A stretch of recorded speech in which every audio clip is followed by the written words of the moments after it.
May 27th, 1960, night.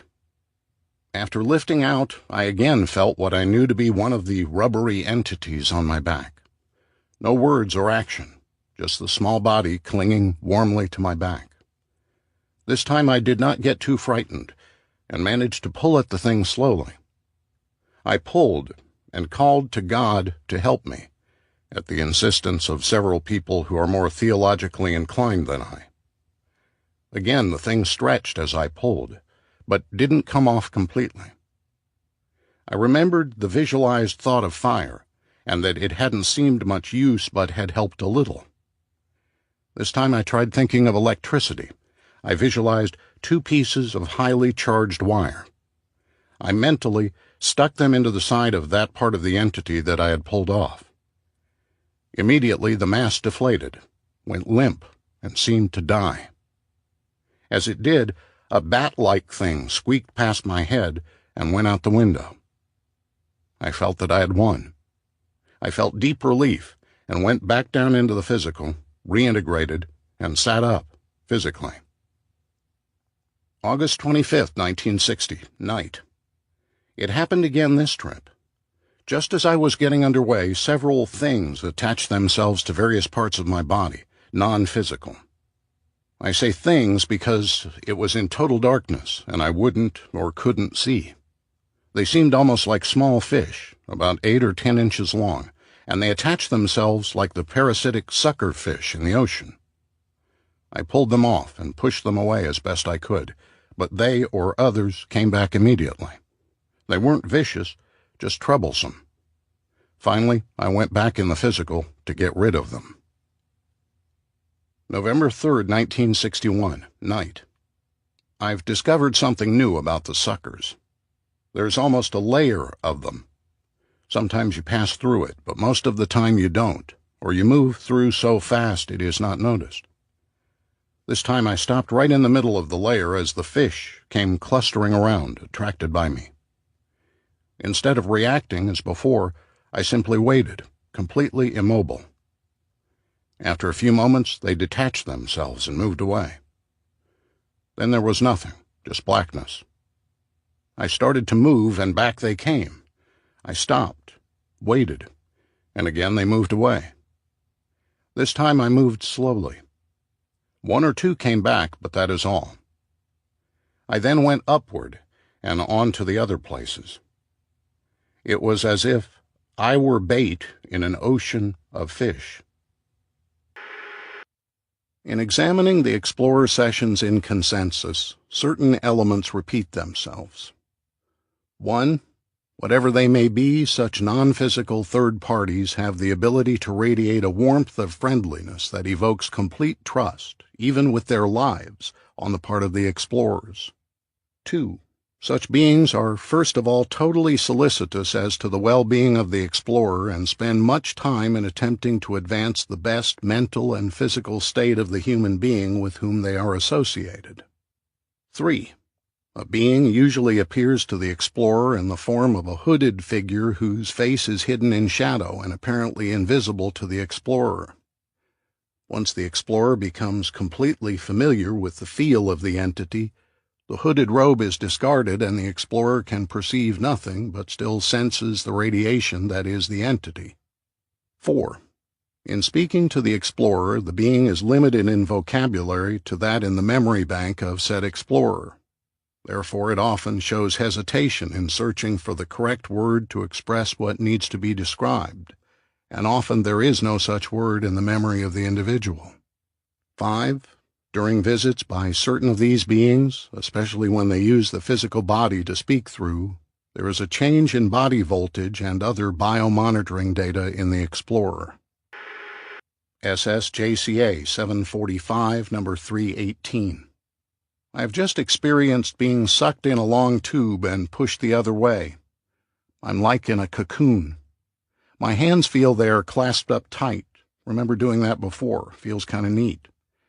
Now I'm standing on my head. Now on my side. Darkness. But now I'm floating, but I'm in something. I feel someone looking at me, watching over me.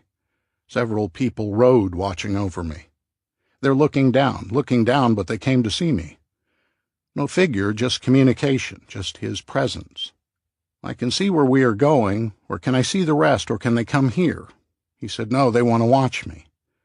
They want to watch me in this limbo. Now they're all circled around, bending over, and now they're touching me. But I didn't see them, feel them. They're a nice, warm, friendly folk, friendly hands, but they were hands leading me someplace. Their presence was all around me, leading me someplace. It cares about me. The first thing that came is we're part of one another, but we're kind of lost in communicating with one another. It's there on the tip, but it's not out in the open. The white presence is trying to help us or pushing me. It's kind of a transparent feeling me. You're going to laugh at this. I've been practicing going in and out of this tunnel, back down and up there. They thought it was kind of important to practice that, so I've been zooming up and zooming down. My body looks like, through a telescope the long way and kind of zoom in and then you zoom out. A hug, and I said, I'll see you later. SSMJL 1010 number 367. They're working on my feet now, 2 at the end. Each of them are taking my feet and just giving me a real good foot massage. And as their hands touch my feet, I tingle on my feet. These are energy light beings, and they're just very gentle, and they're working on a different level than my physical foot. They're working on my other body, my energy foot. And so they're doing some special kind of a touching of my feet now. They're working on my toes, barely touching my toes, but I can feel a lot of energy between their touch and my energy body. It feels good. It is a tingle. They're going to work on little spots on my feet, my toes, my big toe. Their fingers now are just working on my big toe. If one cuts through the purely subjective reporting, even with this small sample, much becomes apparent. Notice how easily any potential anxieties or fears are overcome by simply a pattern of radiation emanating from strangers. If you were feeling your way along in an environment new to you, would you accept so eagerly the appearance of an unknown being? Who are the beings who know and use this technology? Some have admitted that they have never been a human being in physical life existence. Others were here thousands of years ago. Some have been in physical life existence in other parts of the universe in non-human form. Why are they interested in human life on Earth? Are there thousands of them? Millions? Billions? They apparently do have individuality of a sort. How did such a technology begin? Who developed it? Is there some restriction on our learning such technology and applying it here in time, space, Earth? Is this technology being applied constantly in other ways on Earth and in human affairs that we don't know about, and certainly of which we are not consciously aware? We do seem to have one answer. In all of our contacts and communication, the application of this technology seems totally benevolent. There also seem to be rules and restrictions in regard to its use. For this, we are humbly grateful. To contemplate any other possibility could lead to mental disaster. I don't think we could do anything about it, whatever our stance. Here I am consulting with a being or beings whose penetration into human life activity has been interpreted to be God, gods, angels, the devil. It was not our intent. Certain adjustments had to be made. Now it is UFOs and flying saucers, which is more in keeping with current cultural concepts. You would have lost that bet, Mr. Monroe. Such are manifestations of another pattern, of which you will soon become aware. I'd better let that one stay where it is and stick to the main point. Why adjustments, whatever that means? Because free will is such a vital part of the human learning experience. Deviations from the design are frequent and predicted, as you would express it. Such adjustments are no more than, the exact term is not there, fine-tuning. Yes, fine-tuning. I got a percept of an immense machine, infinitely complex and complicated, with inspects climbing all over it, in and out of it, turning a knob here, a valve there, taking off a filter and cleaning it, matching waveforms on an oscilloscope, checking materials input flow. Flow. That was it. Their concern was the flow of energy through the human experience. The idea of a machine wiped away completely, and there was the physical earth with the human energy rings encircling it, dreamlike in its quality. Your last percept indicates good progress. But if they created the process in the first place, they should have been aware that it would need maintenance, modification. We did not create time-space as you know it, nor the physical earth, nor the human process, nor the energy flow itself. That is not our department, as you put it. Our concern is the output and the quality of such. To this end, we adjust the internal flow as needed. I would have to let that one pass by, too. Try to keep from any deviation. You will learn the basic or original design. The greatest of virtues, patience. Then a new question came immediately to mind, which had much to do with my own physical experience in the here. I asked the inspec if I could be shown one non-physical, non-human intelligence which I could talk with easily. Somewhat to my surprise, my friend offered to lead me to one, and we set off through the darkness. In what seemed only a moment, we flashed into a space filled with stars. Just below us was what I recognized as our moon, and in the near distance was the huge blue and white marbleized globe, the Earth. I looked around. Where was this super non-human intelligence? Reading the question, the inspec told me to look behind and above. I was astonished. Just 20 feet above me, and stretching for what seemed to be miles, was a huge, circular, saucer-shaped object, a typical flying saucer, as so often described, but 1,000 times larger. Much too big to credit, but as I had that thought, it shrank instantly to some 200 feet in diameter. Then a door in the bottom slid open, and a figure, a man, a very human-looking man, emerged and walked, across to where I floated. As he approached, I recognized him. Short, round, and chubby, dressed with a sort of shabby gentility and wearing a gray top hat, his nose red and bulbous, his mouth a leering grin. He was an exact replica of the star of so many comic movies I'd enjoyed in the physical when I was young, W.C. Fields. This replica, projection, hologram, whatever it was, spoke like Fields as well, with the same intonations and repetitions. He invited me aboard and showed me into what appeared as a large, domed room with pictures on its walls of every comedian I had ever heard of, and many more of whom I hadn't, together with thousands of scribbled jokes and cartoons. He described all this as his cargo. I framed the question in my mind. Cargo? What do you mean, cargo? And, I continued, you can drop the impersonation. I can take you exactly as you are. You really mean it, don't you?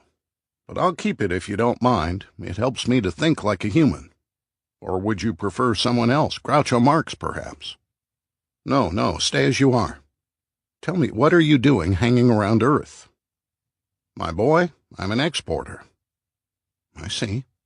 What do you have that we need, apart from this spaceship? I must have used the wrong term. I export from here, not to, my friend.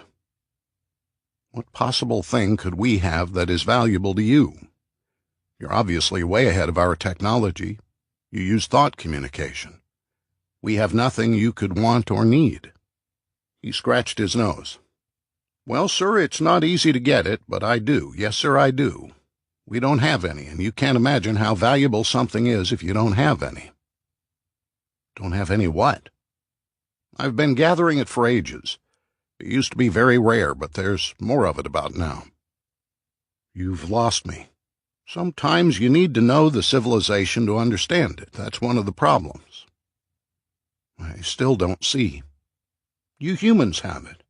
and it's very rare and valuable among the rest of the intelligent species in what you call the physical universe, and elsewhere. Very rare and valuable, sir. I'm a specialist in collection. You don't understand, I see. Let me explain. Please do. It's a 1 in a million product, and you humans have it.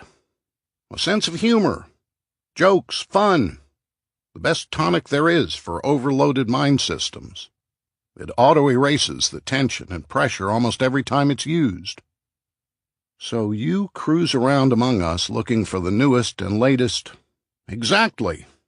You humans catch sight of our collection units every now and then and get the wrong idea. You even make UFO jokes about us. All we want to do is look and listen, nothing else. Apart from the odd practical joke just to keep in training.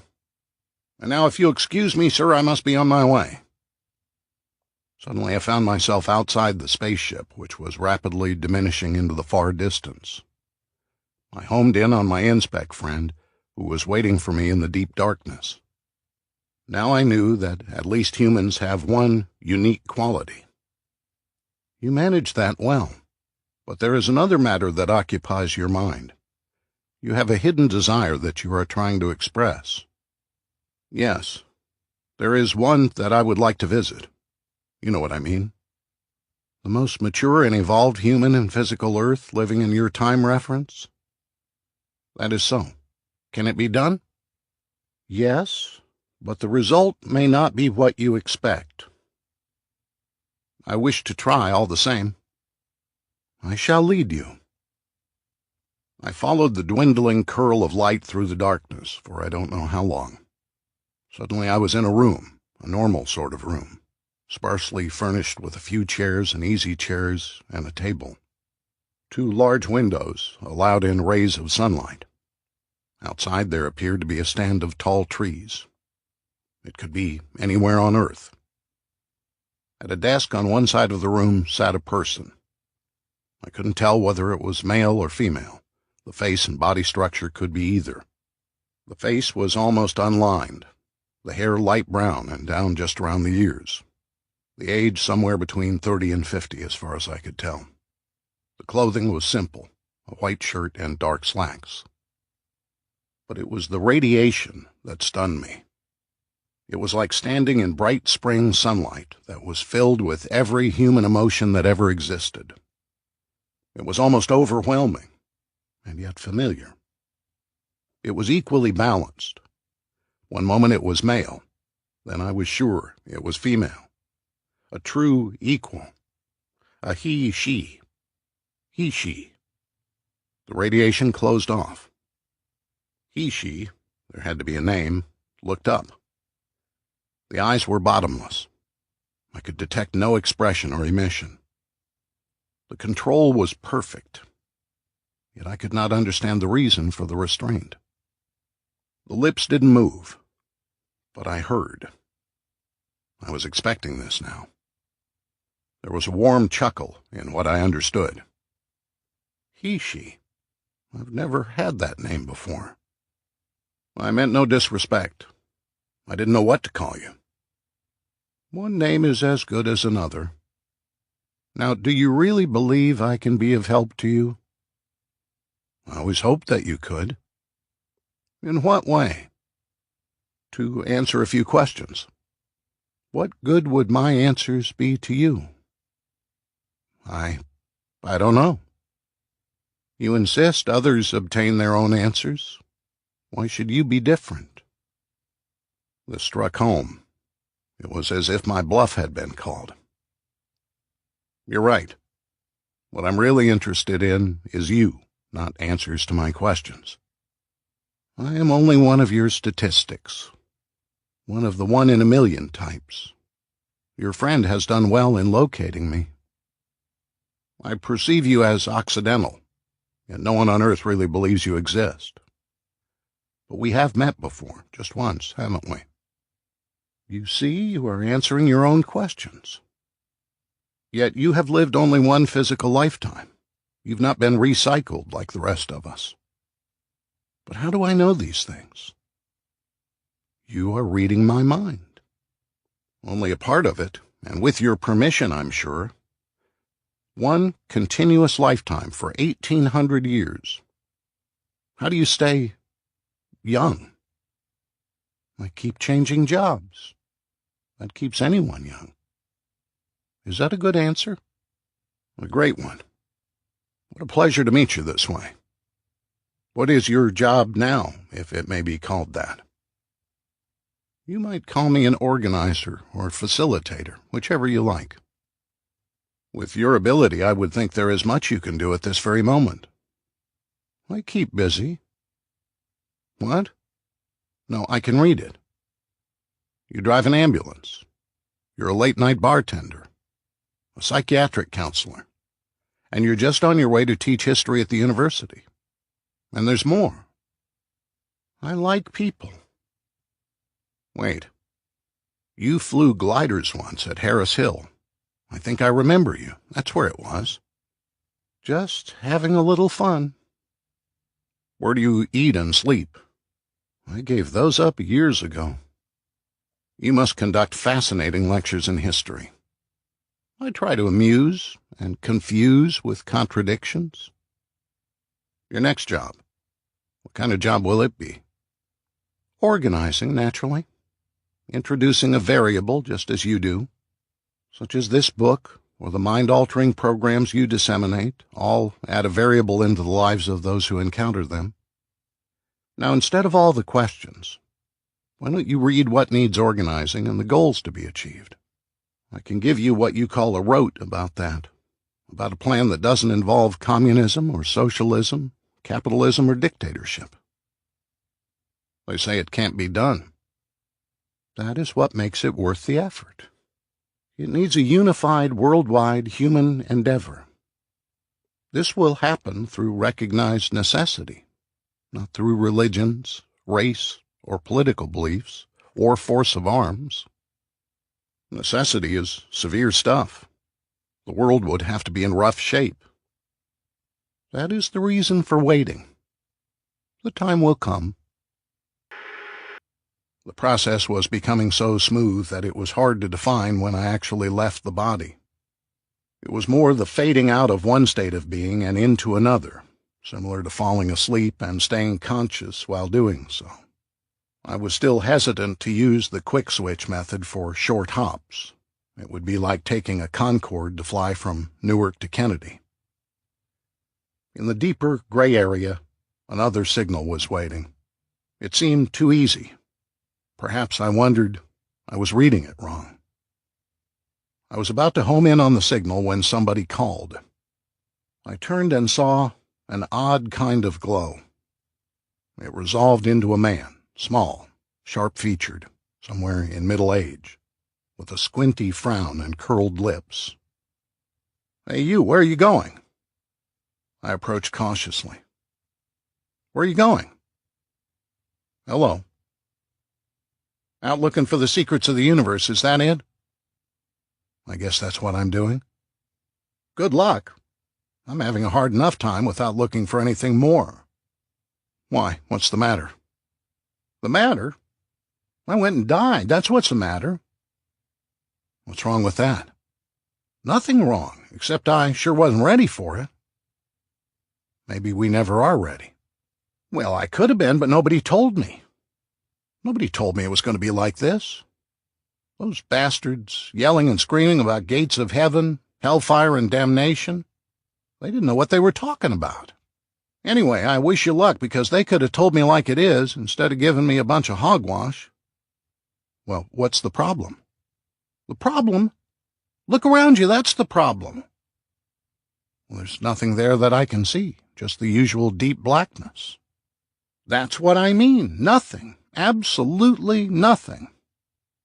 Hey, you know you're the first person I've met? Nothing but nothing. And then you come along."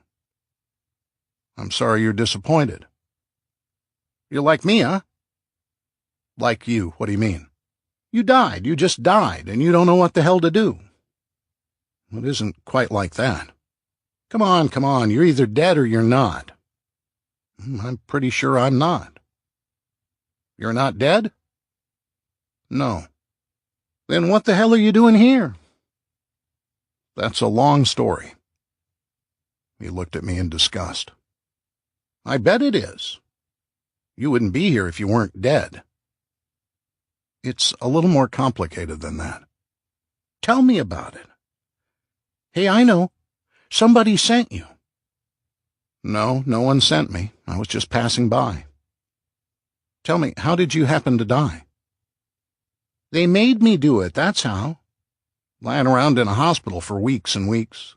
I wanted to go home, but no, they kept me there with all the tubes and needles stuck in me. So one night I just yanked them all out. On the night shift, nobody ever came around to see me on the night shift. Nobody, you know? Then what happened? I started coughing, and then I stopped. I thought, well, I'd better just slide the hell out of bed and get going. I must have jumped a bit because I went right through the ceiling and kept on going until I found myself here. When I went through the ceiling, that's when I knew I'd gone and died. Pretty smart, huh? That's right. Maybe you ought to come along with me. You would help me? You? Why? It ought to be better than staying here forever. I'm so damn mixed up. No heaven, no hell, nothing. Here, take my hand. No, you don't. Every time somebody tried to help me, it just meant trouble. You get out of here. I'm not forcing you. I'm only trying to be helpful. You keep your hands off me. You keep away. All right, whatever you say. Go on, get out of here. And you get somebody to tell you straight. Don't get taken in with the fancy talk. Nobody told me, and they could have. I would have listened, but no. Now I got to find out all by myself, and I sure as hell don't know how to do that. Don't even know where to start. I backed away, and the strange glow faded. When I returned later, it was gone. I've wondered since how he did get help. Enough was enough sometimes. Perhaps recounting these events will bring a little better understanding as to the idea of a bridge or bypass over these areas with caution signs posted along the way. It takes experience and finely honed reason to operate in such conditions, and mine were marginal at best. Any help comes from the top down, I thought, not from the bottom up. The distance ahead seemed endless, bringing me added strength to give increased impetus. But I must turn back. Let me explore a little farther before I do so. What? Blinding energy. I cannot move. A voice in my head. A cold, admonitory voice. I am the Lord thy God whom you serve. A feeling of intense pressure as if I am dissolving. Now I am in water. My lungs are full of water. I must have air. Get rid of the water. No, it can't be. It isn't so. There is no water. I have no lungs. I am being made to think that is where I am. It is an influence. I know it is not so. The pressure releases. I can feel fingers of energy probing for the core of me. I can stop this. Close the receptors. Close tight. I remember how. You do not remember. You do not remember. But I do. I remember the tests, the training experience from my eye there. They were so real. I am ready for this demanding energy. It cannot harm me. But what is this? What God can this be? It cannot harm me or affect me. Be calm, warm, friendly. Do you not accept me as your God? The idea of a God that threatens amuses me. I let this idea flow out. Do you not fear me? I release a picture of me blowing apart again and again into millions of fragments and reconstituting after every explosion. You are damned. You are no more than wasted energy of me, who is your Lord. The energy fades to a tiny point and vanishes. How many more like this may I encounter? A waste of my effort.